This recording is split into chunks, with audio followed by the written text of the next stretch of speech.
Picture this. You're standing in the open, no walls, no locked door, no weapon in your hand, and somewhere close by, something is watching you that can run faster, bite harder, and see in the dark better than you ever could. Now imagine that isn't a nightmare. Imagine that's just Tuesday, for nearly every single one of your ancestors, for almost the entire history of our species. You are, biologically speaking, soft. No claws. No fangs worth mentioning. No armor plating, no venom, no ability to outrun almost anything that wanted you dead. And yet you're here. Reading this.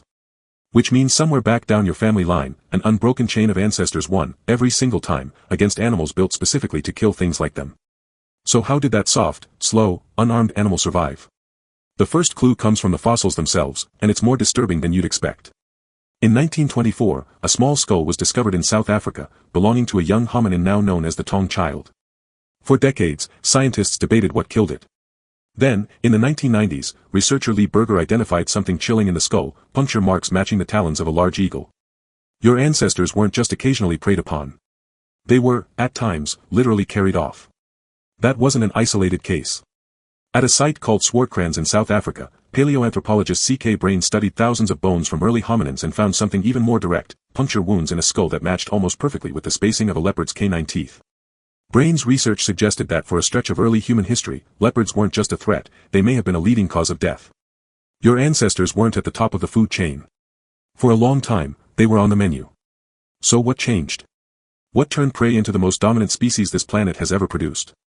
Part of the answer is something your body still does today without you noticing. You stand upright. That's not just convenient. Bipedalism freed the hands, which meant your ancestors could carry things, tools, food, weapons, while still moving. Standing tall also let them see farther across open grassland, spotting a stalking predator before it got close enough to strike.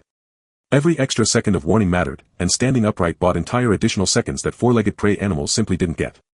But seeing danger early wasn't enough on its own. The next major shift came from something your ancestors learned to control, and it changed everything. Fire. Anthropologist Richard Wrangham, in his research on the role of fire in human evolution, has argued that controlled fire wasn't only used for cooking. It was one of the most effective anti-predator tools your ancestors ever discovered.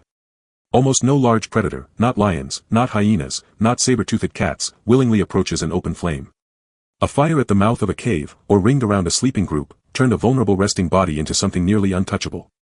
For the first time, your ancestors could sleep through the night without needing someone permanently on guard, watching the dark.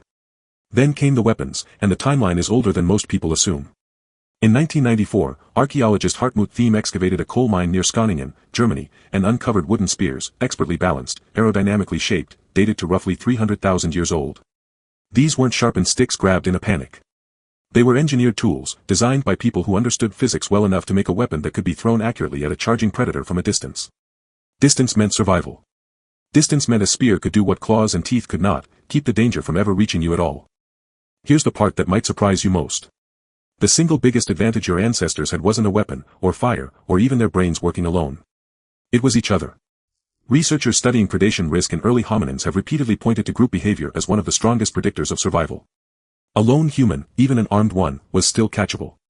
A group of humans, watching in every direction, calling out warnings, throwing stones and spears together, created something predators specifically avoid, a coordinated response too costly to attack. Lions target the isolated, the young, the slow. They do not target a unified group screaming, throwing, and standing its ground together.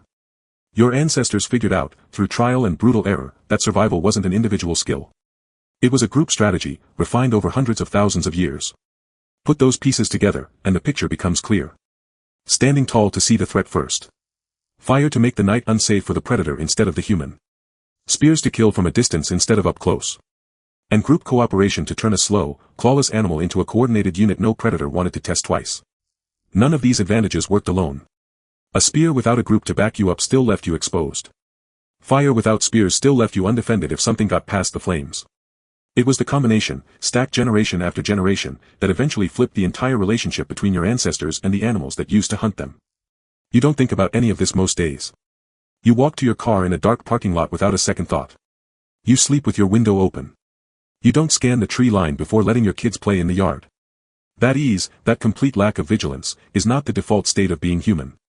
It's an achievement, purchased slowly, by ancestors who didn't have that luxury, who lived every single day of their lives within reach of something that could kill them in seconds. So the next time you feel a small flicker of unease walking somewhere dark and unfamiliar, that faint prickle down your spine telling you to look over your shoulder, don't dismiss it as irrational. That feeling is ancient. It's the last living trace of a survival system built across hundreds of thousands of years, by ancestors who stood upright, built fire, carried spears, and stayed close to one another, precisely because the alternative was being someone else's meal. You're standing here today because every single one of them won.